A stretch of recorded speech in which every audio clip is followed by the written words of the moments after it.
I'll actually lead us in our prayer, folks, and we'll go right from the prayer into the Pledge of Allegiance. So please stand.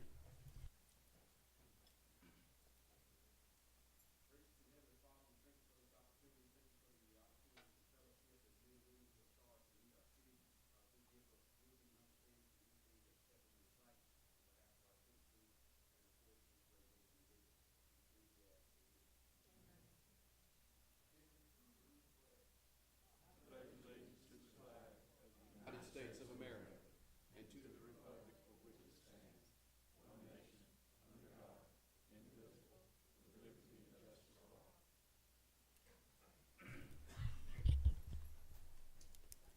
Mr. Higginbotham, call roll, please. President Logan. Here. Councilman Sullivan. Here. Councilman Davis.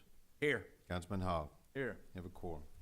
Item 4 is approval of our agenda. Of course, it's very short. I'll make a motion to approve the agenda as printed. Is there a second? Second. Second by Councilman Davis. Any questions or comments? Hearing none, Mr. Higginbotham. President Logan. Yes. Councilman Davis. Yes. Councilman Sullivan. Yes. Councilman Hogg. Yes. Motion carries, Mr. President. Item 5 under new business, under Mr. Higginbotham's business, is a resolution filling the council vacancy in District 1. Mr. Higginbotham. Yes, sir. Of course, this pertains to the District 1 seat that unfortunately was vacated when Councilman Dennis Hambright passed away on May 11th. I know the council has been spending a good bit of time on this over the last month or two, reviewing applicants and potential candidates. So at this time, what I'd like to do is request that the council president seek nominations for this position. The nominee would serve as the District 1 council person for the remainder of the term. All right. Thank you, Bruce. Again, I'll open the floor up for council to nominate someone to fill the unexpired term of Councilman Dennis Hambright. So floor is open, council, in the form of a motion, of course. I'd like to move to adopt the resolution appointing Lee Boozer to the Northport City Council to fill the unexpired term of Councilman Dennis Hambright. That's a motion by Councilman Hogg. Is there a second? Second. Second by Councilman Davis. Any questions or comments? Hearing none, Mr. Higginbotham. Yes, sir. Councilman Hogg. Yes. Councilman Davis. Yes. President Logan. Yes. Councilman Sullivan. Yes. Motion carries, Mr. President. Thank you, and welcome to City Council, and welcome to Public Service, Lee, and we hope to work well. But before you do that, we've got the Honorable Jim Gentry here, fellow football official. Okay, Mr. Bridges, will come up and we'll administer the oath of office. If you would place your left hand on the Bible and raise your right hand. I, Lee Boozer. I, Lee Boozer. Do solemnly swear. Do solemnly swear. That I will support. That I will support. The Constitution of the United States. The Constitution of the United States. And the Constitution of the State of Alabama. And the Constitution of the State of Alabama. That I will observe. That I will observe. The provisions of the ordinances. The provisions of the ordinances. Of the City of Northport. Of the City of Northport. That I will faithfully. That I will faithfully. And honestly discharge. And honestly discharge. The duties of the office. The duties of the office. Of council member. Of council member. District 1. District 1. To the best of my ability. To the best of my ability.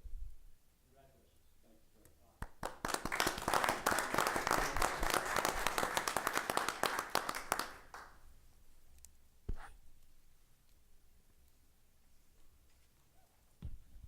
And just so you know, the Honorable Judge Jim Gentry does make good calls on and off the field. So we've called many a tough game together. He might not have thought so, but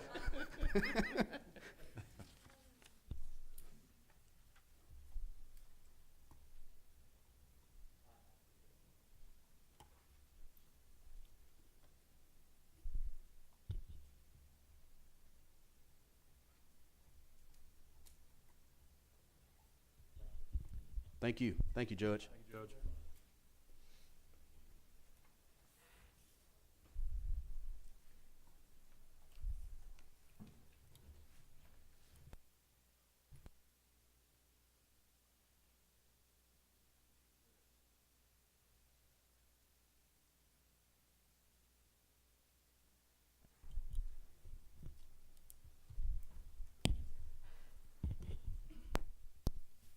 Item 7 is departmental business. Under our legal department, we have a claim, and I'll let Ron kind of give us a synopsis of that proposed claim we have before us. Yes, Mr. President, this was on the agenda at the last council meeting, but because of a lack of a quorum that could vote on the matter, it was continued until today.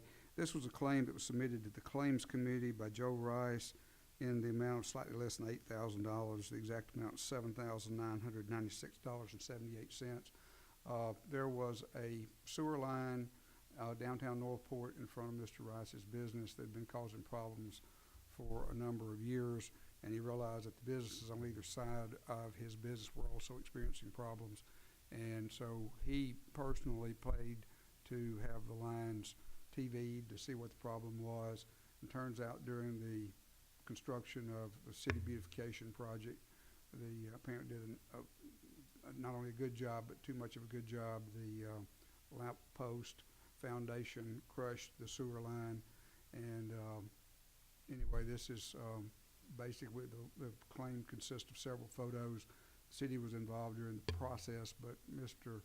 Rice had paid for the diagnosis or trying to determine the TVing of the line. So what the problem was, once it determined the city's problem, the repairment of those problems that have been fixed, and he's just seeking reimbursement for the diagnosing the problem and repairing the problem, which he paid for. The Claims Committee is in unanimous agreement that the claim should be paid by the city. He is not seeking reimbursement for the prior problems that he had. So the recommendation of the Claims Committee is that this claim be paid. All right, thank you, Ron. Again, favorable recommendation from Claims Committee. In the interest of time, I think that was done on behalf of or by Mr. Rice, so we really appreciate that. So this is basically a favorable recommendation from our Claims Committee. I'll make a motion to approve the claim 17-27 in the amount of $7,996.78. Is there a second? Second. Second by Councilman Hogg. Any questions or comments? Hearing none, Mr. Higginbotham. Sir, President Logan, Yes. Councilman Hogg, Yes. Councilman Boozer, Yes. Councilman Sullivan, Abstain. Councilman Davis. Yes. Motion carries, Mr. President. Thank you. Item 8 is adjournment. I'll make a motion to adjourn. Is there a second? Second. Second by Councilman Sullivan. All in favor, please say yes. Yes. Yes. All opposed, same sign. We are adjourned, ladies and gentlemen, and thank you for coming up.